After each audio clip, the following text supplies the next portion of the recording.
Hello everyone, and welcome back to the Road to 2000. As always, my name is Caleb Denby. I'm a National Master here at the St. Louis Chess Club, and this is the first week we are both in person and online. So rather than from the studio, I'm actually coming live from the former Kingside Diner right by the Chess Club. If you're in the St. Louis area, stop watching online. Come out to the Chess Club right now and join us in the classroom. So we have a live audience tonight. So thank you guys for showing up. Glad to have everybody here. And what I want to talk about tonight is tactics. So tactics are a pretty hot topic for chess improvement. If you ask strong players, a lot of times they will tell you the way to improve is to get better at tactics, to understand tactics better. But I've said in previous classes that that isn't always enough information. A lot of people study tactics in kind of the wrong way, in a way where they're not going to get the most out of it. And some people have different problems with tactics than other people. So tonight what I want to do, I want to break down different kinds of tactics, different ways of thinking about tactics, and tell you guys how you can work to improve each one. So to start with, I have a position up on the board, and we're just going to do a couple tactics just for fun, just to warm up before we delve into the nitty-gritty. So this position is white to move. The in-person audience, I think, has been dying to give me the answer for the past couple minutes. So who thinks they have a solution? All right, Eric thinks he has it. Caleb in the back thinks he has it. All right, so if you're watching on YouTube and you haven't had enough time to think, go ahead and pause for a second. But Brian, what do you think? I like rook b7. Yeah, rook b7 is exactly right. And so rook b7, the idea is to, of course, pin the queen to the king. If black were to naively capture this rook, our idea is the follow-up with this fork. Knight takes d6, attacking the king and the queen. This move, knight d7, might be a little bit tougher, but there's a variety of good moves here. Who thinks they have the best one? Eric? Rook takes d7. Are you sure? Yeah. All right, he's sure. So queen takes d7, and it's the exact same idea as last time. Knight takes e5 is the critical move here to win the game, this time taking advantage of a pin on the d pawn as well. So well done for the first warm-up. Let's get another warm-up tactic before we start talking for serious stuff. So black to move in this position, and let's just try to solve this tactic like we would any other. Take a moment to think about it.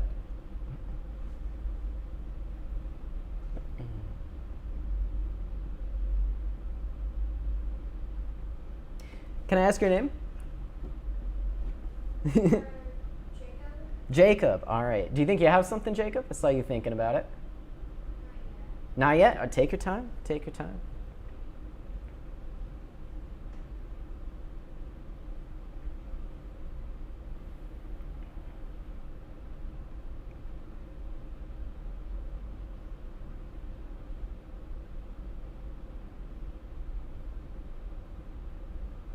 And the class is stumped.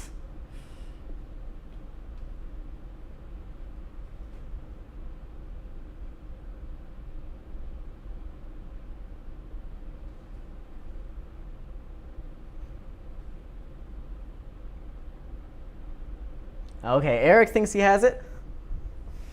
Yeah. Rook b2, then bishop f2 is one move, and then take on d6. Yeah. So that's exactly right. So Eric came up with this move, rook b2, threatening this pawn on g2 with checkmate. So white's going to have to defend this somehow. The only real way that you can defend it is by interfering with this bishop. But then this guy is going to fall on d6. But is that the end of the story? Is there more to this puzzle? Yeah. I was calculating e5, but I was pretty sure that you can just take and you're not getting back animated, and there's no like bishop g3 tactic because you can always just like e2 or something. Yeah, and that's exactly right. So this e5 move is a little bit tricky at the end of the story, but Eric was saying you can just capture. It's not back rank mate because we can play, wait, what can we play? hold on, we can play rook b8. That's right.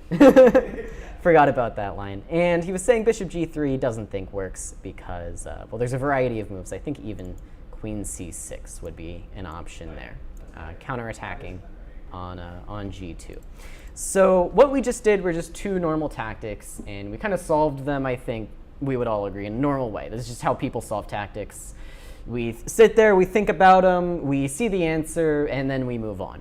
And when people say they're going to work on tactics, a lot of times that's all they do. They see a tactic, they think about it, and when they think they have the answer, they go for it, and then they see if they were right. And then they move on. And that is definitely one way to do tactics. You will get better at tactics by doing them like this, but I think it's a little bit more helpful to break them down a little bit more into their different elements and figure out really where your weak spots are and where your strong spots are. So the first part of tactics that I like to talk about are the different kinds of patterns. Sometimes what you need to work on is just your pattern recognition in general. Recognizing things like this is a pin, for example. Recognizing that this is a pin. Recognizing this pattern of checkmate on g2. That's what some people need to work on. So I want to do one sort of pattern heavy, one that features a lot of patterns. And this is the puzzle I like to show for that. So we're going to focus on this puzzle with the idea of training the different patterns. And then after we solve the puzzle, we're going to review it a little bit. And that review is where I think a lot of the learning takes place with tactics. So it's white to move in this position, and there should be a couple things that stand out to you. But take a moment and see if you can identify some of the themes.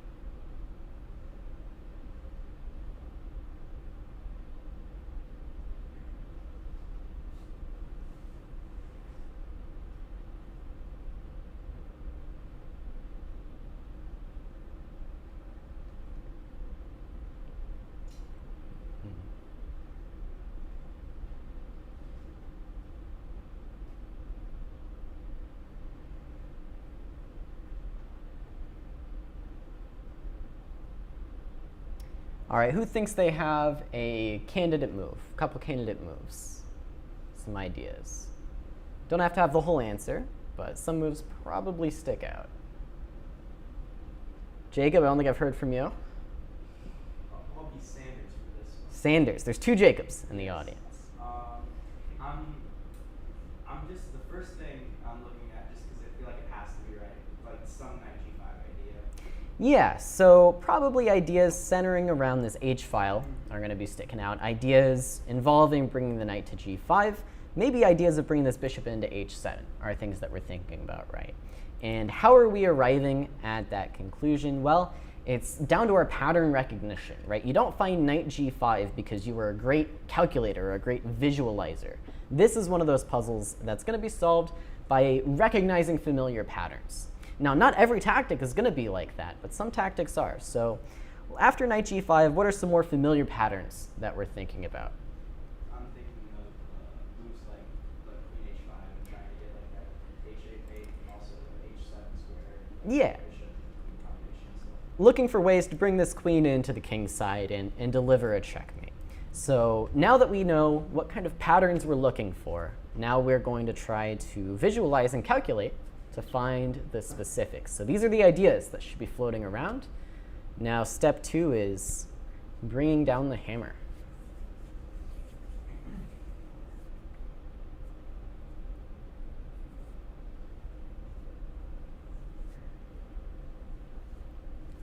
And I'm going to refresh my YouTube chat. I think it was a little broken. There they are.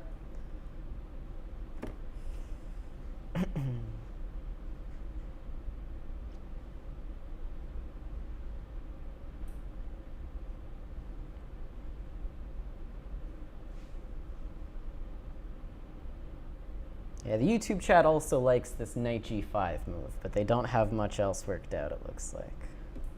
Not yet, at least. I'm just trying to see like what happens if black doesn't take on g5. Yeah, so that's relevant as well, right? Knight g5, black isn't forced to capture it, so that's another critical line.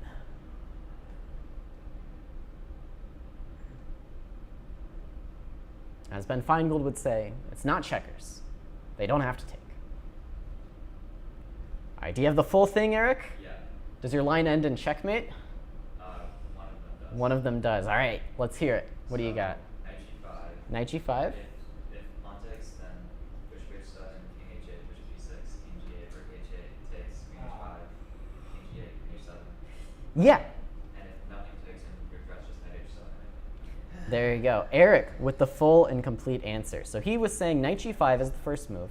And so this is a move that no matter how good at visualizing you are, if you don't consider this move in the first place, then you're not going to solve the tactic. And so this is what I mean when it's useful to break tactics down into their parts. Some people, this is the part they struggle with. They're just not searching broadly enough to find a move like knight g5. They don't know the patterns well enough.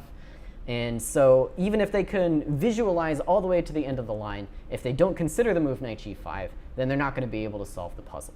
So knight g5, and the point now is, as Eric said, if black were to ignore our threat and just move the queen out of the way, then knight h7 is simple enough. We're going to be winning in exchange on the f8 square. This rook is just trapped. Can't move the rook. And then the fun line is h takes on g5. And Eric pointed out now that we are able to deliver this check on h7. Very important that we don't play the move queen h5, because black would be able to just block with queen h6. So he goes bishop h7. We bring the king to bring the king to h8. Now bishop f5 would be pretty good, winning a queen for a rook after queen h6. But Eric found the best line with bishop g6, king g8, rook h8, drawing the king to the h file again. And now queen h5 with check, and queen h7, ending it with checkmate. So every part of that line, there were some moves that seemed obvious, and then some moves that were a little bit counterintuitive. Like bishop g6, for example, if you're not familiar with this pattern of the queen on h7 to its core, you're probably not really thinking about bishop g6 too seriously. Now in this case, it doesn't matter. You can just win a queen and be much better. But I would prefer to end the game on the spot with checkmate, obviously. In some positions, you're not going to have the easy out with bishop f5 winning a queen. Sometimes you'll have to find this, this continuation here. So this is what I like to call a very pattern-heavy puzzle. Let's identify some of the patterns. So knight g5, in a sense, is a clearance. We're clearing the way for our queen to come into play. We're distracting this pawn off of h6. We are sacrificing to attract the king to an inferior square. Oh, well, not yet, actually. We're giving this check first. We are interfering with the queen's access to h6. We are attracting the queen to a bad square. And lastly, of course, this is a common mating pattern. So all these building blocks of tactics come together to result in this, this puzzle, this checkmate. And for a lot of people, this is the part that they really struggle with. You can train calculation until the cows come home, but if you're not recognizing the patterns, you're not going to be able to solve puzzles like these. So who here has any ideas for how you can train your pattern recognition like this? How can we solve tactics to train our pattern recognition? Does anybody have experience doing that? There's a couple things I want to touch on here, a couple training methods. Yeah, Jacob?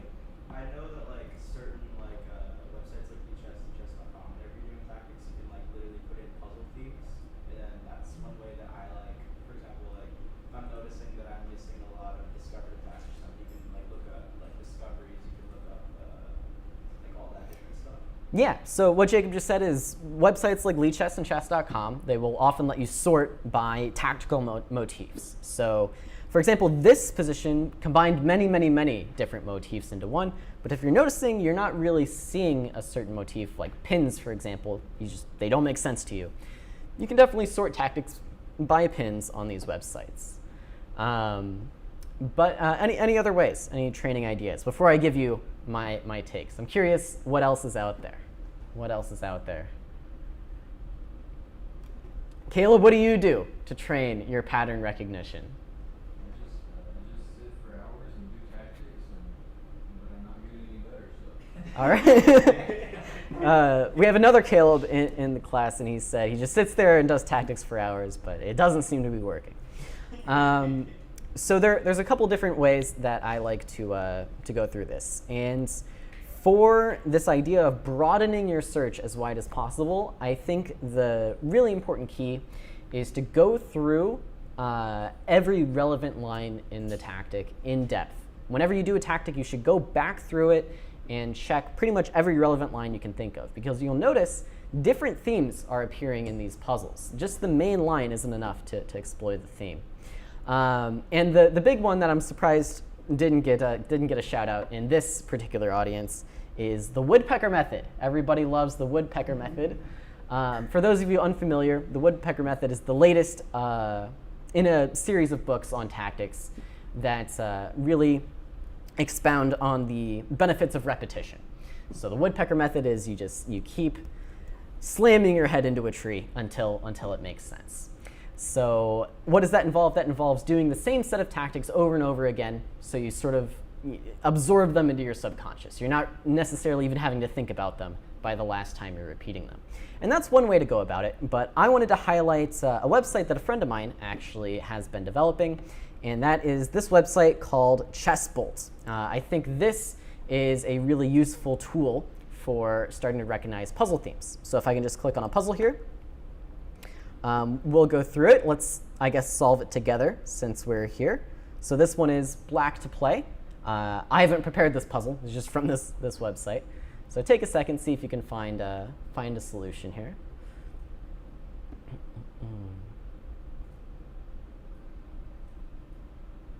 Well, Eric thinks he already has it. Yeah, patience. All right, what's your solution, Eric? I would just play rook f2, rook e2, and Yeah. probably mate very soon. So Eric thinks we should bring in the rooks to the second rank. The trainer seems to agree. And then he said probably mating pretty soon. So go ahead. Rook takes g2, Rook g2, rook h2. rook h2.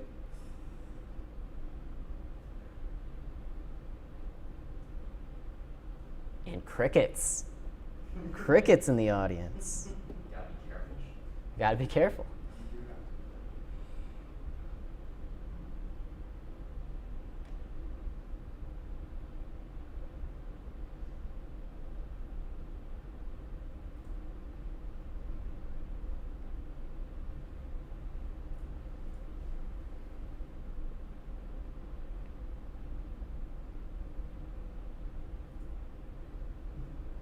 I have an idea.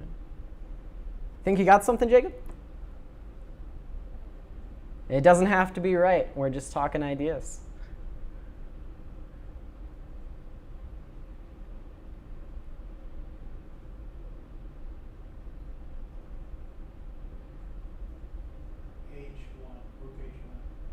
Ooh, okay, so rook h1 I don't think is going to quite do it.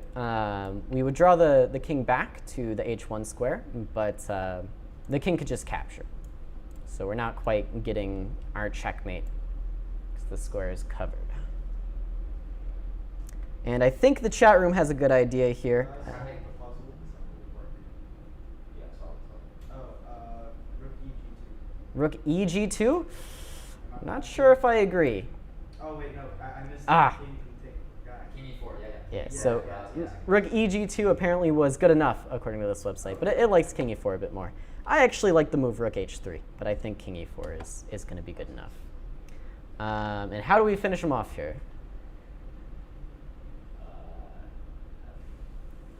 Bishop takes d4, not bishop takes d4, f3.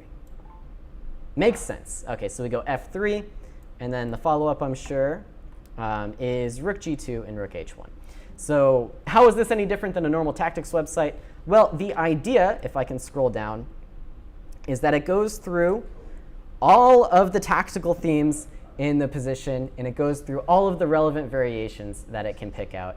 And so it's really good for helping to identify some of these themes. So why was king e4 correct, by the way? Well, king e4 seems to have attacked this rook on d3, and it's a little bit overloaded, according to the website. If the rook were to move sideways, it's saying that the d4 pawn is hanging, so bishop takes d4 would be important. And if it comes down, then it's not defending f3. So we saw this line with f3 in the puzzle, but if the rook were to move away, then bishop takes d4 is also important. And here I think it's going to show you that line. So yeah, if we take the rook, we get checked, we can block, and we're threatening bishop takes d4, queening, checkmating, everything. And so I just wanted to give this website a little bit of a shout out for this type of pattern recognition. If you're finding yourself, you don't really understand the different patterns, and you're not certain you're seeing the full lines in your puzzles, I wanted to shout this out as one tool. I think the Woodpecker Method, it's got its critics, it's got its diehard fans. I do think that's a good way of training this type of thing as well. It really helps you, learn those patterns deeply and fully. But let's move back to my Lichess study here, if I can switch back and forth a little bit. And this is one area where people struggle. They struggle with pattern recognition. But I want to move on to another area where people tend to struggle, and that is with visualization. So who knows what I mean by visualization? Eric knows. Jacob knows. Do you know, Jacob? Have you heard this word? Nope. So what does it mean to visualize something? Well, it means you don't see it on the board. You have to see it in your head. You're calculating in your head. That's what visualization is. So, for example, there's a little bit of visualization in this tactic, right? You have to see all this crazy stuff happening ahead of time in your head. But it's mostly focused on these checkmating patterns, these different tactical motifs.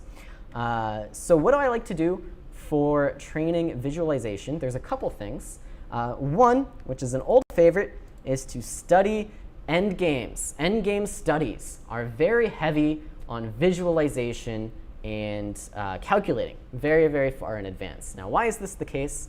Well, endgame studies tend to be positions with very few pieces. That's what makes them endgames. And since there are not very many pieces on the board, usually you can go many, many, many, many moves in advance.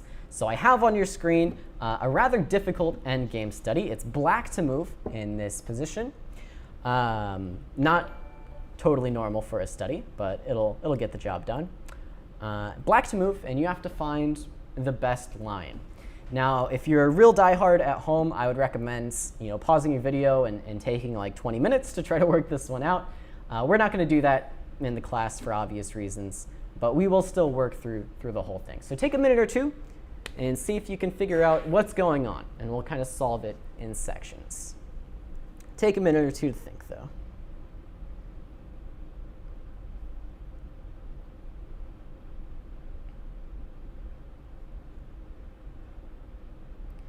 So yeah, that last website the chat is asking is chessbolt.org.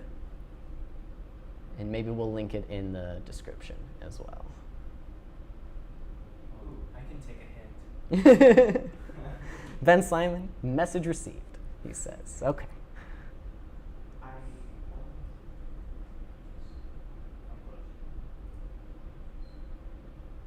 Yeah, so the chat sees a tactical idea right off the bat. Using that pattern recognition, they see an idea, but we have to calculate a little further. And I won't spoil it for the in-person audience.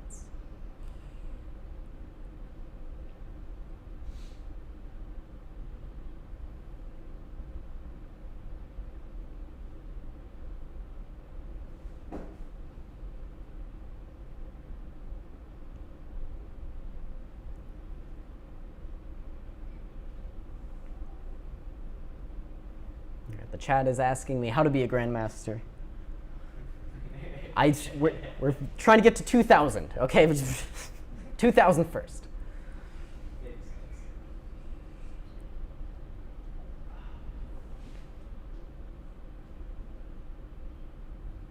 Yeah, what do you think, Jacob?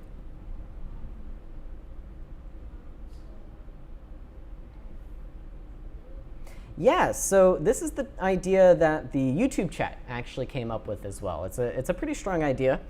What's our point? What's our point if white were to capture this pawn, for example?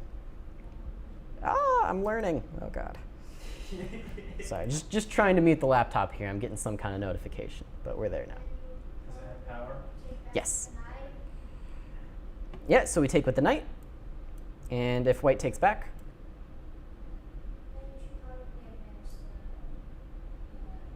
yeah, and you just get to queen. Unfortunately, it's not quite as simple as that. If we were to play f3 right away, I think white can actually win the game here with an idea. So Eric's nodding. Does anybody else see why white would be winning? Yeah, Jacob? Other Jacob? Because you take the knight. Yeah, white's actually able to capture our own knight here. And this bishop does a really great job of defending g2. And if we were to push forward, king's just in time to stop this pawn. And I believe this position is winning. We can just bring our bishop back to cover this square, bring our king in, and push our pawns. So f3 right away doesn't work, but that's going to be a really, really important idea. And the reason why I like starting with that is this is how calculation really works. You find an idea, and then even if it doesn't work right away, you keep that idea in mind, and you try to rework your variations to make it good. So who has a better first move? Yeah, Eric? Yeah, king e3. King e3 is a good start.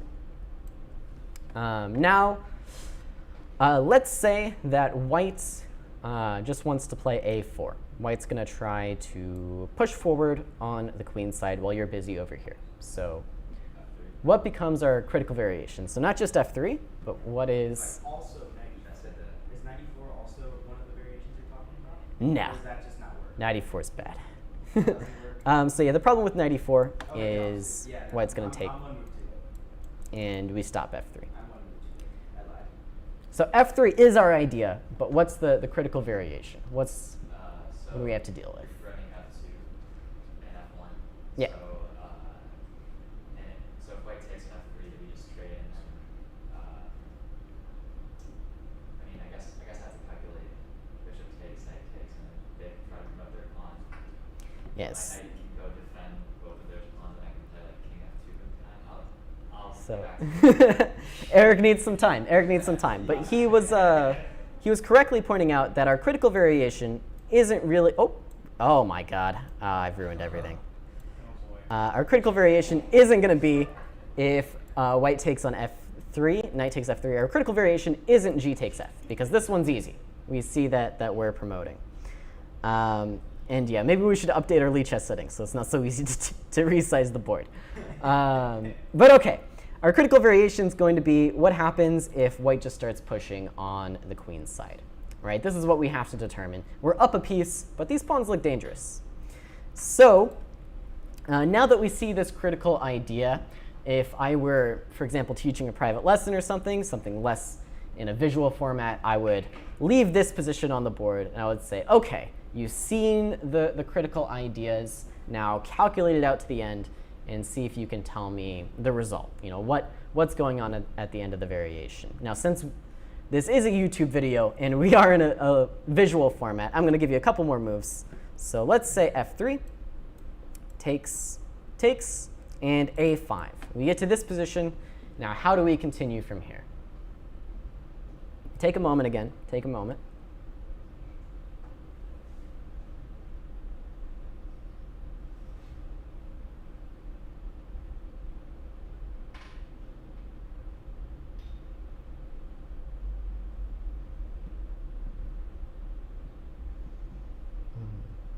And in classic fashion, the chat is giving me one move at a time. I know you know the next move, but the question is, what's the move after that, and the move after that, and the move after that?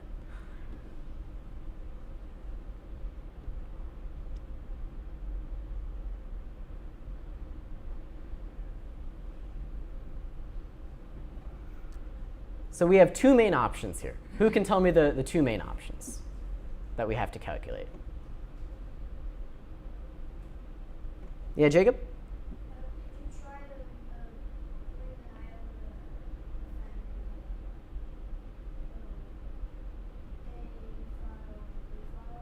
Yeah, so option number one is to take a slower approach. We bring the knight back and try to stop these two pawns in their tracks. And so this is probably fine, but we have to think about it more. And then what's our other option that we can try? Not saying it works, but what's the other try? Yeah, Brian? King F2 right now. Yeah, if we can play king f2 and make a queen, maybe that's something we should think about, right? So has anyone finished calculating either of these options yet? Or does anyone think they finished? H4 an option? Okay, so knight h4 is the same idea as king f2, basically, right? You just want to take this pawn and promote. But I think it might be a move or two slower. But yeah, basically the same idea as king f2. I hate your whole variation. All right, Eric? Okay, so I'm thinking knight d4 is the right move because white's king, I assume, is going to go from e1 to the corner because if they try to go, well, first of all, they can't go anywhere else. So like, I assume some sort of pawn move is going to happen, and I'll just play knight d5, and then white's stuck. And then my idea is to just keep on repeating knight moves until the king has to go to f1, and then I play king d2, and then force it more and more to the corner, and then I make it so that the only legal moves is to give up the pawn, and then there's some sort of like or give up one of the pawns over there, and then there's some sort of heroic knight maneuver back to the other side of the board. I love that. All right. Some chess. So Eric's gotten pretty far. He's not quite to the end yet, from what I'm hearing. He's gotten to a point where he says, and then there's some kind of heroic knight maneuver to win the game, which is fair enough, fair enough. But yeah, he's saying he thinks knight d4 is correct, and he has some idea. So I assume he's going to think more about that idea to try and give me the concrete stuff. But he thinks he's onto something with knight d4. So the point I want to get across, though, is we probably should have calculated king f2 first, because king f2 is more forcing. If king f2 works, then we can be done, right? You know, we calculate king f2, and we get to the end. But unfortunately for us, it's just not going to work. White's going to be promoting way too soon. And worst case, White's probably going to try to win this, but White could just like take our pawn, and we're not happy. So that's how we end up with this idea of knight d4. We just want to stop the pawns in their tracks. Let's say a6, knight b5, and then focus on trying to win this pawn some other way, or winning some other way. So now we're at this point. We're at this point. So how can we continue from here? Well, let's say we need one more move for White. So who knows what White's next move is going to be? Yeah, Jacob? He's going to play king to e1. Yeah, so king e1. White's not going to give up this pawn for free. He's going to want to try to stop us from invading. So now we have to be clever. Come up with something heroic, maybe. I also agree with that. Knight a7 is going to be your first move. We'll calculate it.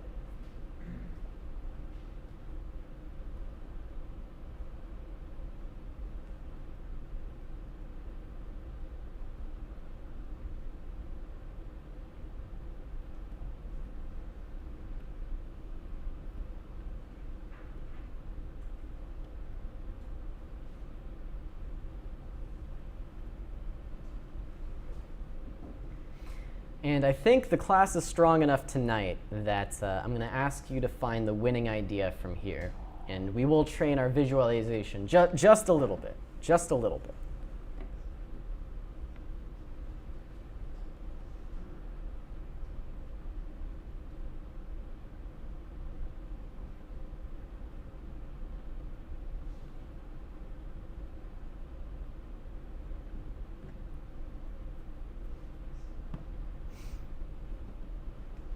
And I am keeping an eye on our YouTube chat here. We've got some ideas.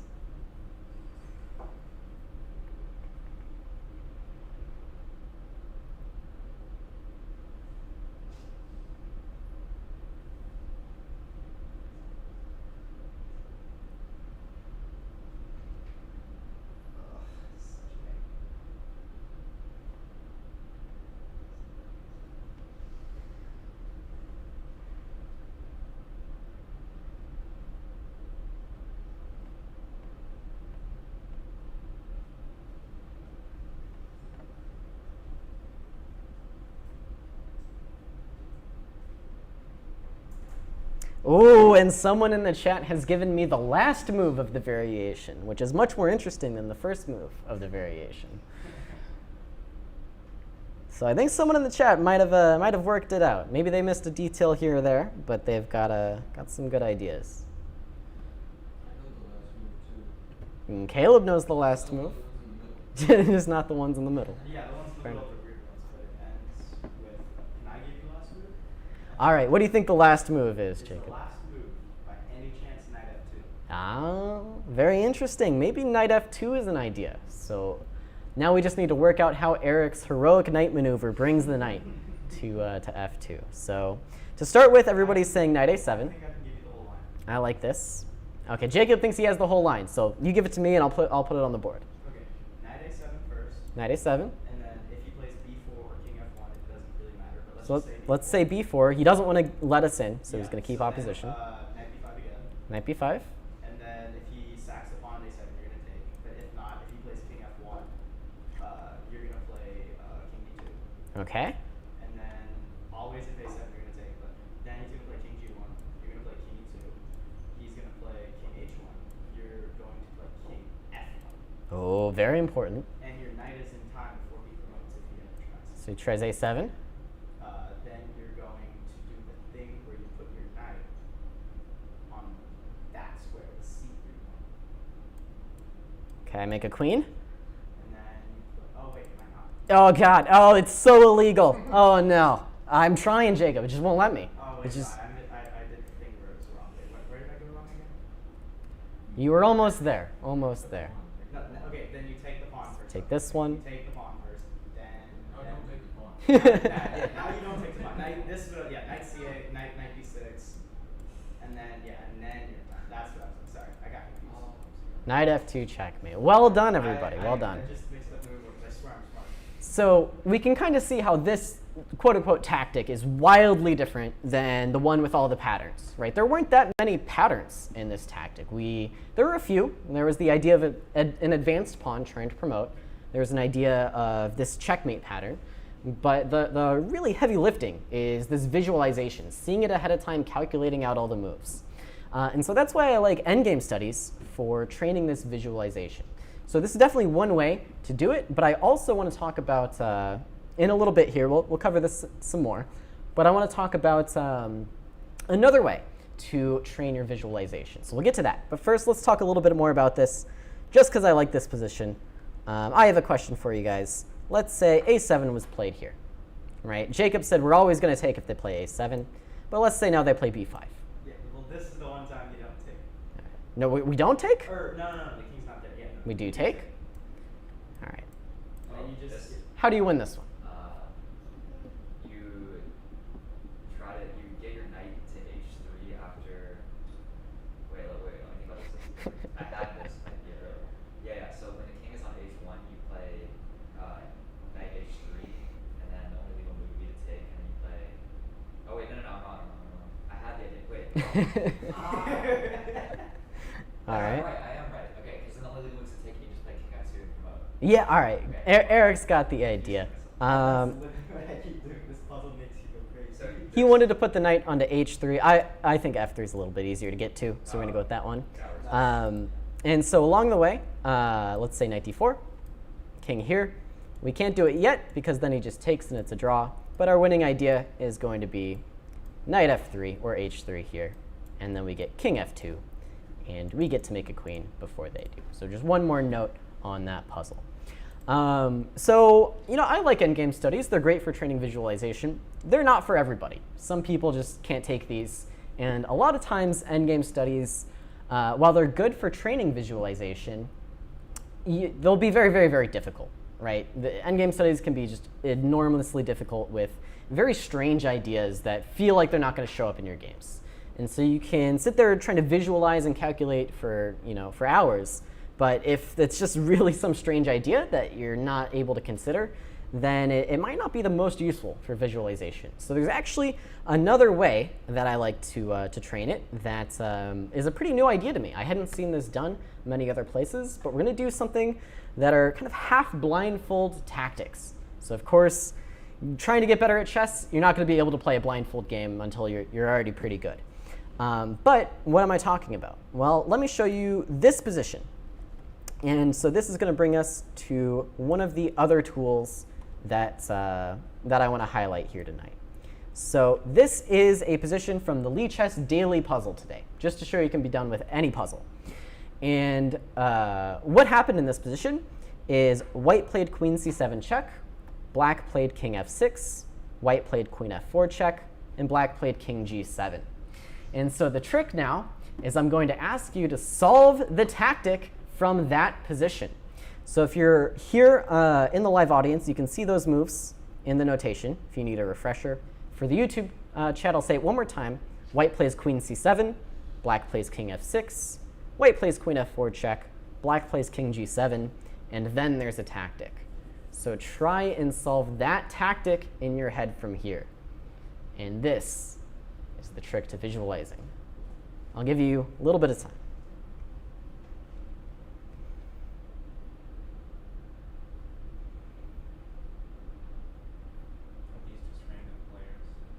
Yeah, these are just random players from the Lichess daily puzzle today.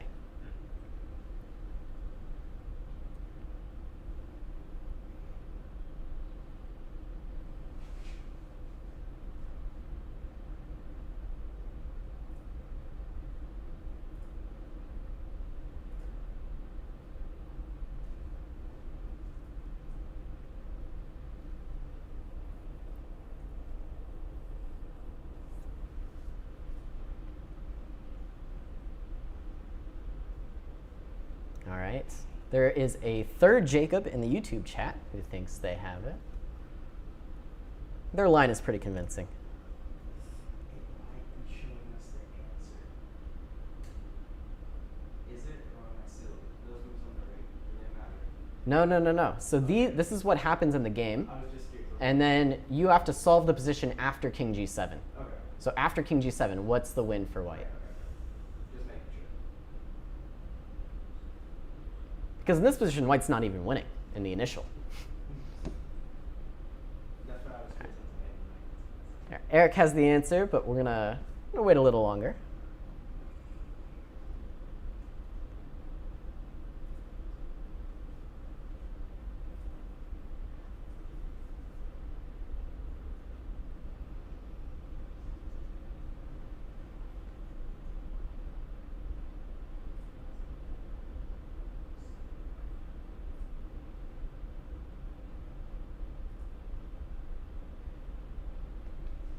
All right, any ideas? I'm on this. I'm on. I changed my mind about my answer. So one more time, we're thinking about the position after queen c7, king f6, queen f4, king g7.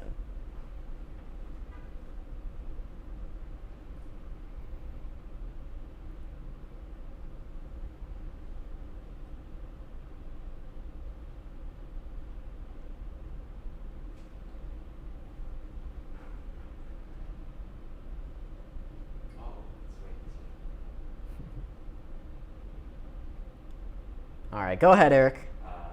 So the thing you said happens, and then rook g2 check. Okay, rook g2. If king f8, then king e6, king e8, rook takes g8, mate. And if king anywhere on the h file, then rook h2. Yeah, that's exactly right. So again, it's not a difficult tactic if you start from this position. It's a 2-move long tactic, 3 moves in one line. You give this check. The king can either go to the h file or it can go to f8. Goes to f8. We give queen d6, and rook g8 is checkmate. I just missed rook h2. And if the king goes to the h file, then we get rook h2, pin the queen to the king, and we're just winning here. Are we just winning? Yes, it may look a little bit scary because black has 2 rooks and many pawns, but the king's weak enough that we're just going to be winning in this position. So this is the trick. You can see how this is a lot better for visualization than doing normal tactics. So you do easier tactics that you would be able to solve almost instantly on your own, but you do them from a couple moves away. So you have to really think forward and visualize where the pieces are going in your head, and it's a great way to train visualization. Now, It can be a little bit tedious to do this manually. It can be kind of tough. If you are using a chess book, for example, it can be useful just to not always follow along on your board, but maybe leave your board a couple moves behind and try to be thinking about the 2 moves that the author has written just in your head. But I do have another really useful tool for you guys, and that comes from leestudy.org. So, of course, LeeChess is open source, and people copy it and make changes to it all the time. And I believe this is one of those offshoots. They have made a special type of tactics trainer called Blind Tactics. So the idea of this website is exactly what we just did, except the computer sort of does the work for you. So for example, it says this is Blind Tactics 717. It tells you in this position the following moves were played: queen takes c7, king h6, queen d8, and queen e1. And then it asks you to find the tactic after that. So I guess we can solve this one together as well. All right, Eric thinks he has it. Go ahead. Queen f8, king g5, queen f4. Yeah, that's exactly right. So it gets a little bit, it takes a little bit to get used to, but the way you actually solve the tactic, Eric said it was queen back to f8, king g5, queen f4, and that's exactly right. You just click on the square where the piece should be. In this case, the queen is actually there. And then you click on the square where it should go to. So that's the correct move. It tells you that black played the move king g5. And now Eric's last move is queen f4 checkmate. So we click on the f8 square. We click on the f4 square. It says tactics solved. We get to see the final position. So again, this is leestudy.org if you're interested in checking it out. They have a few different kinds of things on this website, but I really like this blind tactics trainer. It makes it super easy to do what we were just going over. So jumping back to LeeChess, there's one more thing that I want to talk about. Some people, you know, they're really great at this pattern recognition. They have all the patterns down pat. Some people are really great at calculating as well. They can visualize and calculate so far ahead. But for some reason, they still aren't seeing their tactics in their games. And the reason for that is there's actually a third step that's really hard to practice if you're just doing tactics puzzles. It's knowing when to think about them. You know, you don't always have time in your games to be thinking, is there a tactic on every single turn? So how should you practice that? Well, I want to start with a puzzle here. This is from my game at the last Chicago Open. And we're actually not going to be looking from my perspective. We're going to be looking from White's perspective here. And in this position, Whites believed they might have a tactic. So my question for you is, how do we implement, you know, this pattern recognition, this visualization, into an actual move here? So all right, Jacob has something to say. What was your opponent's rating in this game? Aakaash, he's a national master. I believe he dipped down to 2150 or so at the time of the game. This is one of those master games I hear about. One of them.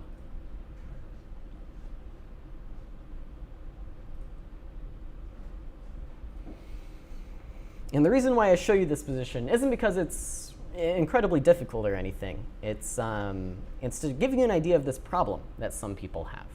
It's more of an illustration.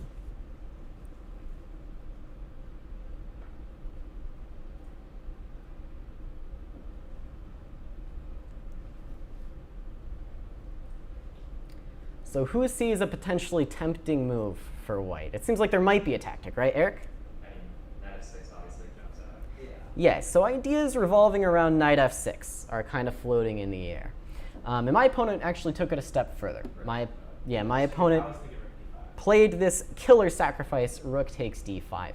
Now, unfortunately, you guys can see the result of the game, which means that rook d5 maybe wasn't advisable. I did end up winning this game. And so let's turn off our tactics brain for a little bit and think about this position. Who would you rather be, black or white?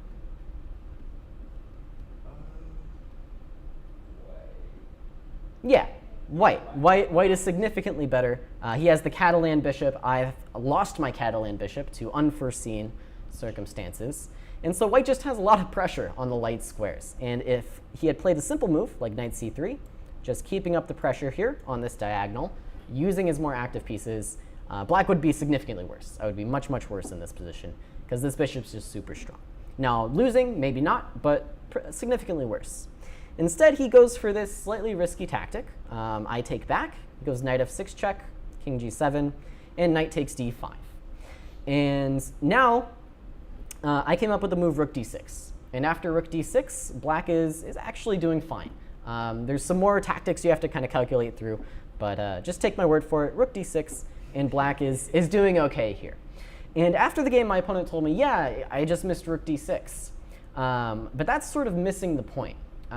White should never really be playing rook takes d5 unless he's absolutely certain that it's just a tactical knockout, that he just is completely winning at the end of it. Because in your games, it's much, much better to take an easy advantage when you know you have an easy advantage than a very complicated tactical position where you think you're better, but you're not entirely sure.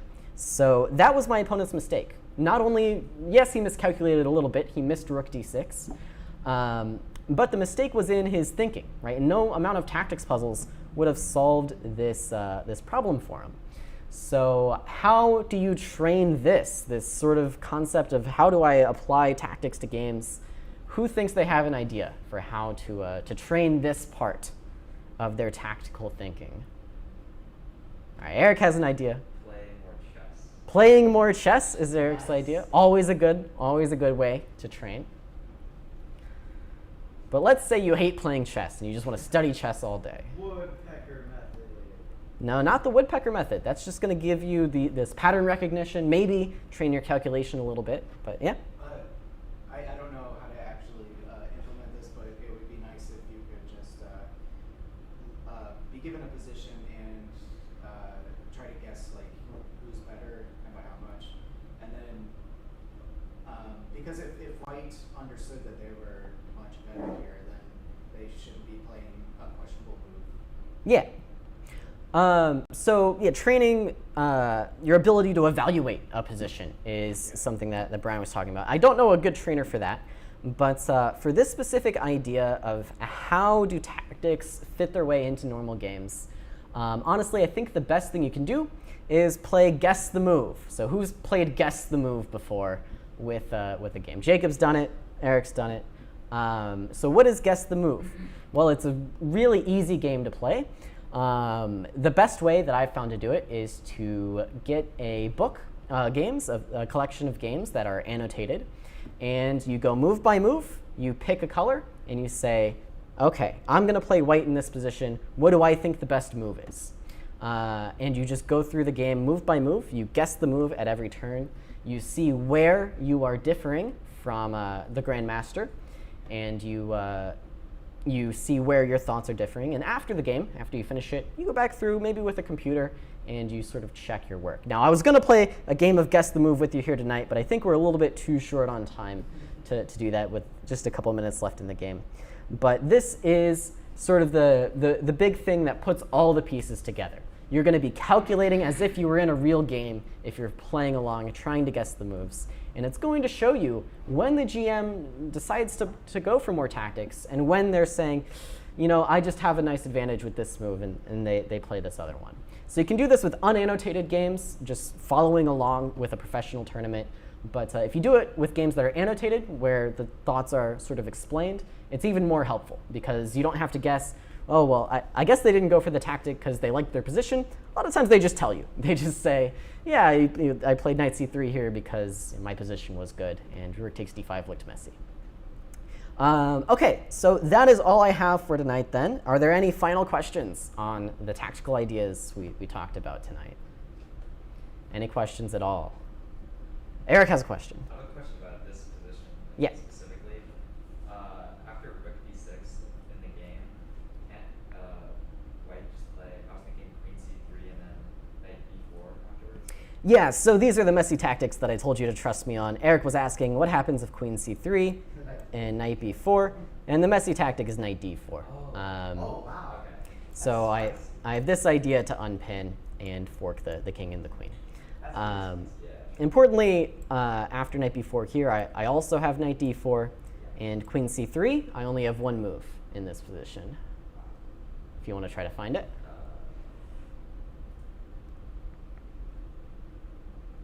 Of course, F6. Ben Feingold's in shambles. F6, unpinning the knight. And now knight e2 is going to be the same line. Any other questions for me before we get out of here? And we turn it over to Grandmaster Lazaro Bruzon for his inaugural YouTube class. Potentially, maybe not. Might be offline today. Thank you for being our instructor today, Mr. Denby. All right. Driver. Yes, Oh, I am. driver. I didn't say the thing. I'm your driver on this journey. There we go. We got it into the video. All right. Well, thank you all so much for joining me here tonight for our first ever dual in-person online class. It's a lot of fun to be back in the classroom. Hopefully you guys online are enjoying as well. And as always, I will see you guys next time.